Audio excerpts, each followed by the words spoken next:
Helmet ಹಾಕಿಲ್ಲ ಅಂದ್ರೆ ಏನಾಗುತ್ತೆ ಜೀವನ? ಇವರು ಯಾರಿದ್ದಾರೆ ಹೇಳಿ, ಯಾಕೆ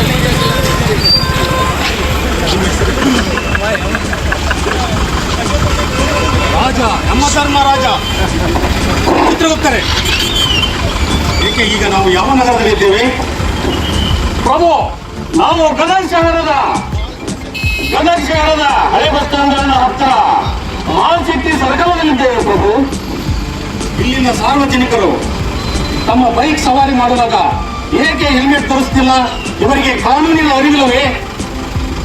ಪ್ರಭು, ಕೆಲವರು ತಮ್ಮ ಕೇಶಾಲಂಕಾರ ಕೆಡುವುದೆಂದು, ಕೆಲವರು ತಲೆನೋವು ಬರುವುದೆಂದು, ಸೆಕೆಯಾಗುತ್ತದೆ ಎಂದು ಹೆಲ್ಮೆಟ್ ಹಾಕದೆ ಹಾಗೆ ಸಂಚರಿಸುತ್ತಿದ್ದಾರೆ ಪ್ರಭು. ಹೆಲ್ಮೆಟ್ ಹಾಕದಿದ್ದರೆ ಅವರ ತಲೆಗೆ ಗಾಯವಾಗಿ ಕೈಕಾಲು ಮುರಿದು ಎಷ್ಟೋ ಜನ ಪ್ರಾಣವನ್ನು ಕಳೆದುಕೊಂಡು ನಮ್ಮ ಯಮಲೋಕಕ್ಕೆ ಬಂದಿಲ್ಲವೇ? ಇವರಿಗೆ ಕಾನೂನಿನ ಭಯವಿಲ್ಲವೇ? ಪ್ರಭು, ನಮ್ಮ ಗದಗ ಜಿಲ್ಲಾ ಪೊಲೀಸ್ ಇಲಾಖೆಯಿಂದ ಹಲವಾರು ಬಾರಿ ಸಂಚಾರಿ ಜಾಗೃತಿ ಕಾರ್ಯಕ್ರಮವನ್ನು ಮಾಡಿದರು. ಕಾನೂನಿನ ಅರಿವನ್ನು ತಿಳಿಸಿ ಹೇಳಿದರು. ಅವರು ಈವರೆಗೂ ಹೆಲ್ಮೆಟ್ ಹಾಕುತ್ತಿಲ್ಲ ಪ್ರಭು. ಹಾಗಾದರೆ ಇವರನ್ನು ನಮ್ಮ ಯಮಲೋಕಕ್ಕೆ ಕರೆದುಕೊಂಡು ಹೋಗೋಣ. ಹಿಂಕಡನೆ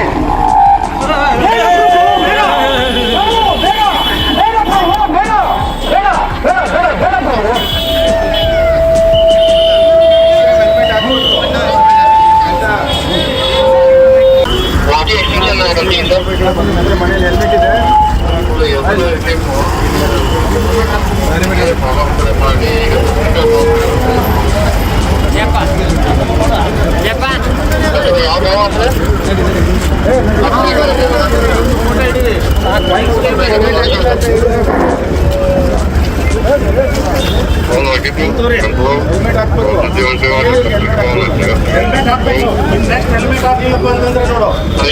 ಫೈನ್ ಹಾಕಿದ್ರೆ 3 ತಿಂಗಳ ನಿಮ್ದು ಸಜೆ ಕಳಿಸ್ತೀವಿ, ಜೈಲಿಗೆ ಕಳಿಸ್ತೀವಿ. ಫೈನ್ಗಿಂತ ನಿನ್ನ ಜೀವ ಇಂಪಾರ್ಟೆಂಟ್.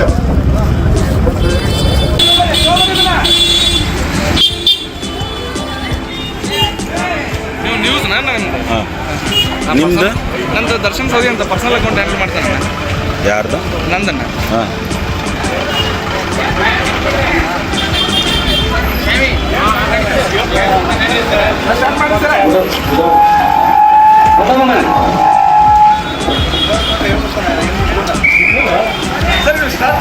ನಾವು ಈಗ ಭೂಲೋಕದಲ್ಲಿ ಯಾವ ನಗರದಲ್ಲಿದ್ದೇವೆ ಪ್ರಭು? ನಾವು ಗದಗ ಶಹರದ ಬ್ಯಾಂಕ್ ರೋಡಲ್ಲಿ ಪ್ರಭು. ಈ ಗದಗ ಶಹರದ ಬ್ಯಾಂಕ್ ರೋಡ್ನಲ್ಲಿ ವಾಹನ ಸವಾರರು, ಅದರಲ್ಲಿ ಬೈಕ್ ಸವಾರರು ಹೆಲ್ಮೆಟ್ ಬೆಲೆ ಇಲ್ಲವೇ?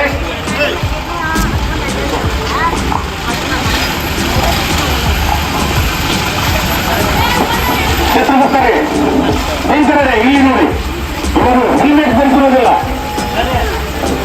ಶಂಕರರೇ, ಇದನ್ನು ಹಿಡಿದುಕೊಳ್ಳಿ, ನಮ್ಮ ಯಮಲೋಕಕ್ಕೆ ಕರೆದುಕೊಂಡು ಹೋಗೋಣ. ಬೇಡ ಪ್ರಭು, ಬೇಡ, ಬೇಡ ಪ್ರಭು, ಬೇಡ. ಇದೊಂದ್ಸಲ ಅವರಿಗೆ ಮಾಫಿ ಮಾಡಿ.